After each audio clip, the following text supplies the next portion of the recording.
Hello everyone, welcome to another blindfold chess video.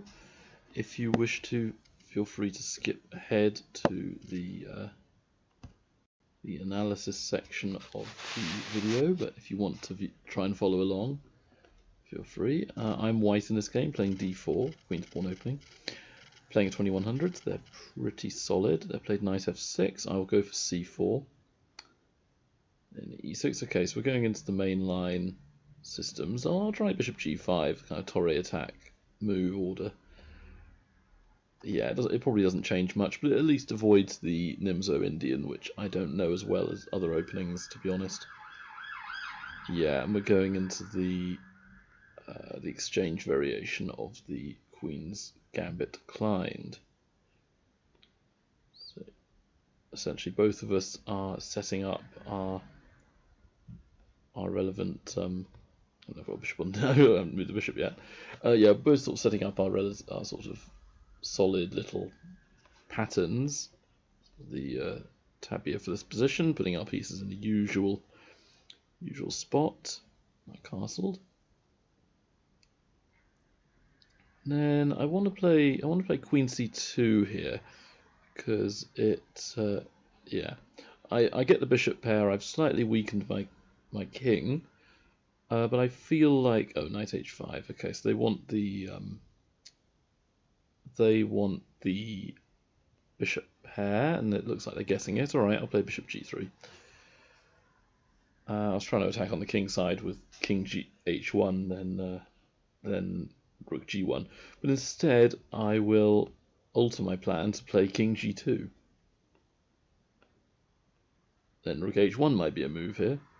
Queen g5, I've got a pawn on f2, so I'm fine. Pawn on e3, pawn on f3, pawn on h4. I don't really understand the move there.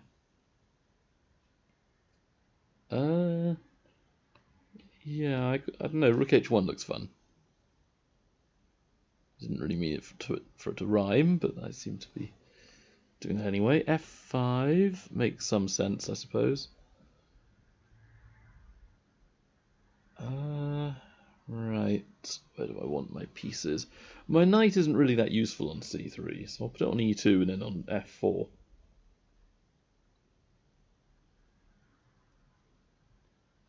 Okay, yeah, I've still got a pawn on e3 though, I think. So nice f4. I have an interesting sort of doubled up pawn position here. I could have triple pawns, but no, knight f6 has been played, stopping my rook h5, which was the point of my idea there. But do I not have bishop takes f5?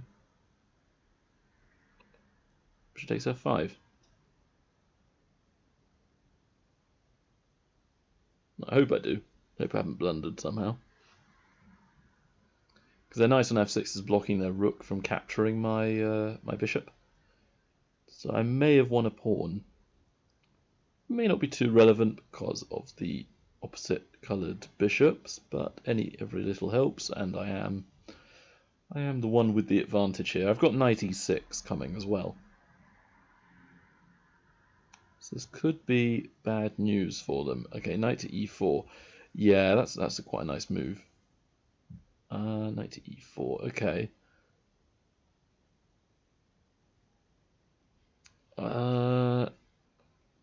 Right, rook h5. Might defend everything, maybe. Possibly. Because my rook's guarded by my knight, my bishop's guarded by my rook, and my knight's guarded by my pawn. So far I think... Oh, queen takes h5, okay. That's an interesting sacrifice. Knight takes h5, and what then? Rook takes. Okay. Didn't look at that at all. Knight f4. Bishop takes f4. Okay, then e takes. Knight back to d6. Okay. Defending their rook.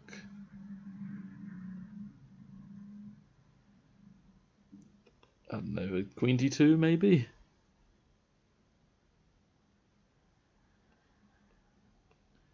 Rook f7, okay. Can I go rook e1 and trade? Yeah, rook fe7, okay. Trade it off.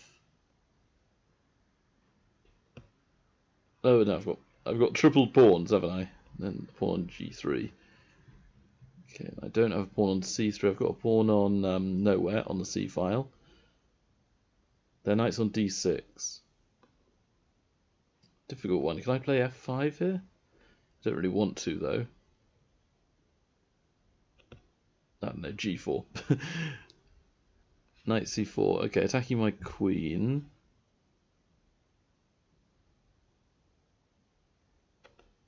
Queen b4. I have to remember they've got a pawn on d5, so I shouldn't be trying to take their knight anytime soon. But I might have b3, and then see where they go with the knight. a5, yes, okay. Does queen c5 work? It might work.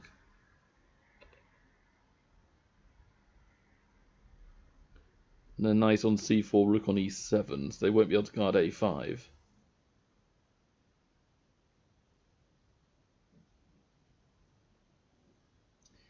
I'm down to a minute and a half though, because it's not that easy to visualize the position. But my queen is here. Knight b2. Okay. Oh, but then can I not go queen c2 and trap the knight?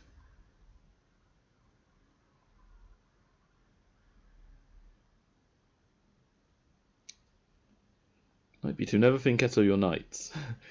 Is the general principle here.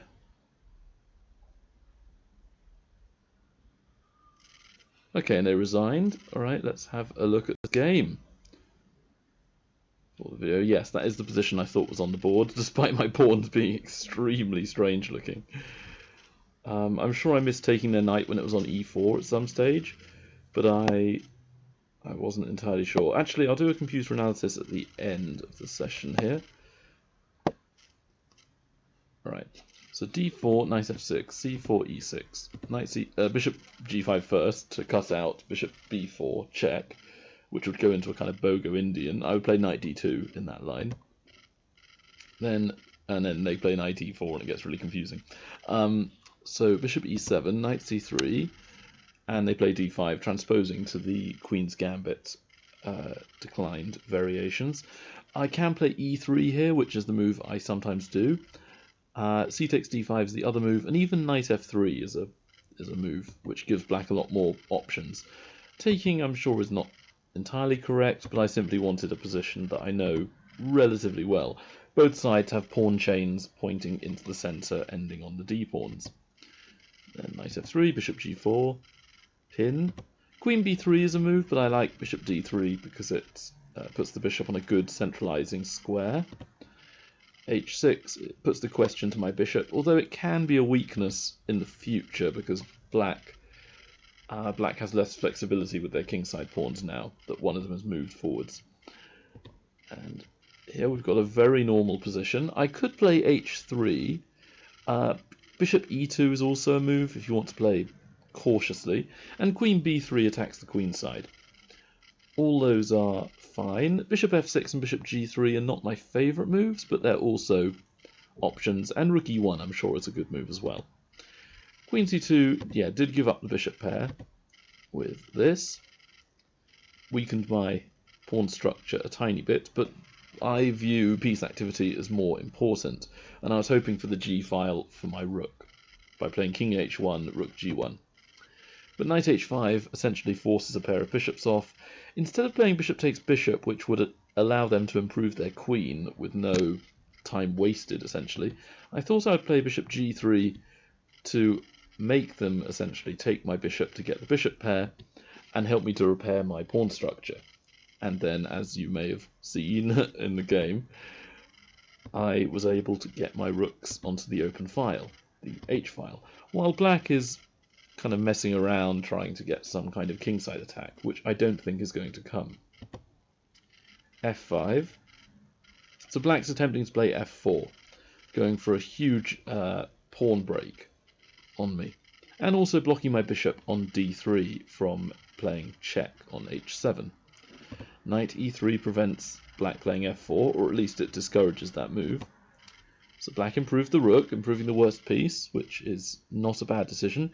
And here, do you agree with my move knight f4, or do you think there is something stronger on the board?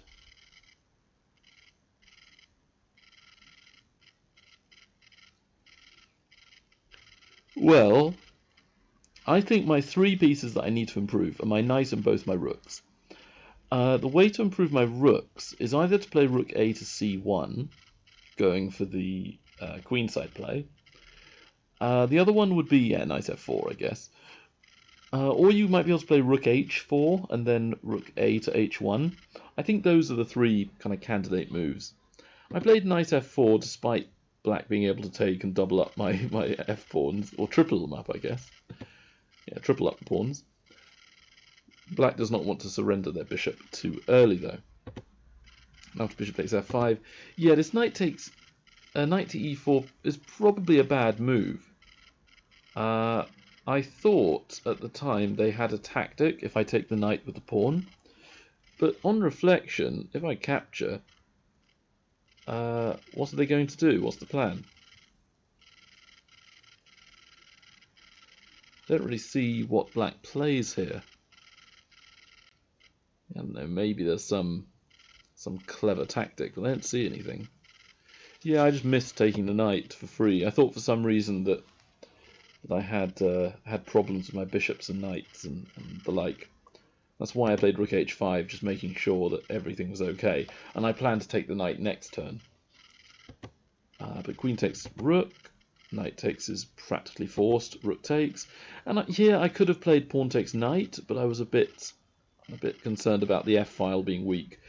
But I probably should take to trade off pieces, to be honest, when I'm ahead. So we had this ridiculous position where, again, I should simply take the knight. I don't know why I didn't play it. Well, I was blindfolded, so I miscalculated here. I thought that taking the knight, they would have pawn takes back, and I forgot that I could take the bishop afterwards for some reason. So I took, making my pawns look absolutely ridiculous. Yeah, queen d2. I noticed the rook on f5 was defended, so I did not wish to lose the queen. And then I thought trading rooks made sense because queen will usually beat rook and knight because they're very hard to sort of coordinate well together.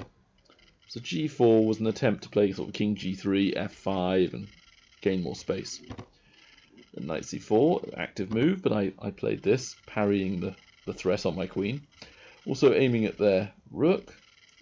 And then after king f7 and b3, I don't understand why they don't play knight to b6. To me, that makes a lot of sense.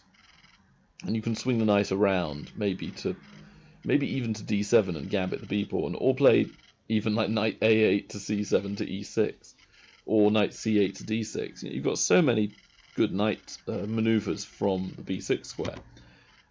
And this a5 move then essentially lets me win at least a pawn with queen c5. And I had thought they were going to play b6, potentially. But I thought I could win c6, and actually I see now the knight is still possibly being trapped everywhere it goes. So this is not good at all. Yeah, knight b2, queen c2, and I win the knight, and they resign. So, going back to the beginning, we'll go through it one more time very briefly with the computer assistance.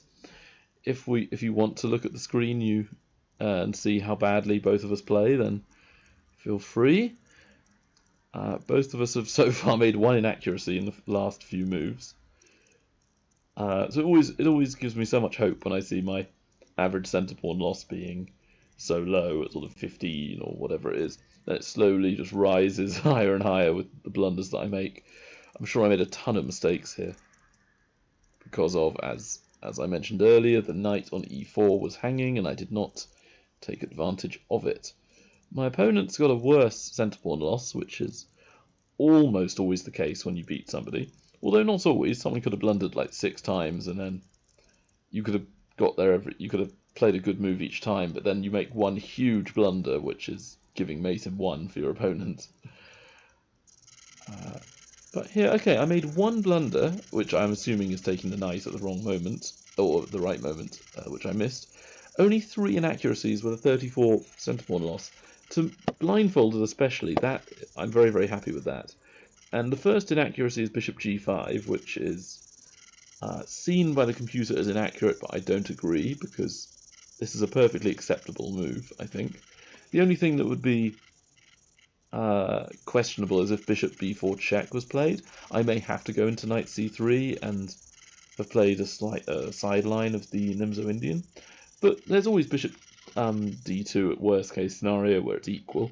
But knight d2 I think is also fine. Anyway, bishop e7, knight c3, takes, all this stuff is going on. And yeah, the opening is simply fine. Like, white is a bit better as they are in most openings, but black has lots of piece activity in play, so it's not considered like much better for white. And as we keep going, I haven't really made any errors so far. Let's see, f5. Yeah, knight e2 is an inaccuracy. I should have played rook h4. Okay, I agree with that because it prevents f4 in a better way, because my a rook can then activate with rook a h1. So knight e2 is not improving my worst piece, which was my a1 rook. I need to give it h1. So yeah, that's a slight error. Or quite a large error. It goes from plus 2.7 to 1.7. Anyway, back to here. Knight f4 is my blunder then. Okay, alright. So rook h4 is clearly better as a move. Then the computer gives a line where I activate my rooks and then pressurize on the king side. And black's computer moves are extremely complicated for both of us. We're hanging pieces all over the place, moving backwards. And it's giving me as being, I guess, better in this line. But yeah, that is very, very confusing. All sorts of things going on there. Knight f4 is a blunder, but I'm still better though, so it's not a blunder in the sense of I'm losing. It's just that it's a lot more inaccurate. So yeah, rook h4 is a better move than knight to f4. Knight f6, huge blunder. And I did take the pawn. Knight there to prevent rook h5 winning. Oh, actually, yeah, why is knight e4 the move he played? I don't really understand it other than attacking my bishop. And here, rook h5 is actually the best move. So let's have a look on the computer very quickly. F takes e4. What is, or is there anything wrong with that? There is nothing wrong with that move. Nothing wrong with that move at all, so I should have taken it. Alright, rook h5, queen takes h5, knight takes, rook takes, and yeah, it's actually not that bad.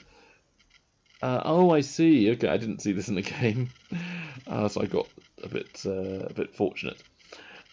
What I didn't see was I thought I could simply take the knight and then rook takes. I'd missed this move to trade pieces, but actually with knight f4, they can't save the knight because if they move the knight anywhere, I take the rook on f5. So black actually has to do bishop takes f4, and then I made the huge blunder. Okay, I'm surprised this isn't the blunder to be honest, but okay. From plus 7.5 to only plus 5 at the very best. 4.8 is the computer estimate or evaluation. So yeah, f takes e4 would have attacked both pieces at the same time, rook and bishop. So then I could take the bishop essentially and then be rook for queen up and win pretty comfortably with infiltrating with the queen, getting a king active, and eventually dropping back, and I assume then playing something like rook h1 that move 30. This is the computer move anyway. So when I took that, lost a lot of my advantage, but I'm still clearly better in this line. Yeah, and then trading rooks is good for me. Maybe I lost a tiny bit of my advantage because I could have played rook e5 instead, but I don't think that's too relevant to the overall nature of the position, because on the material count, I'm a pawn up as well as a queen for rook and knight. So I'm +2. But also just the sheer piece activity and the coordination of Black's forces are leaving something to be desired. Yeah, and it's +9 almost. So Black's move is not really a huge blunder. It just makes it more obvious how I win. So I'm pretty happy with that game. Beat a 2100 when I was blindfolded, so that's good. And I hope you enjoyed the video. See you next time. Bye.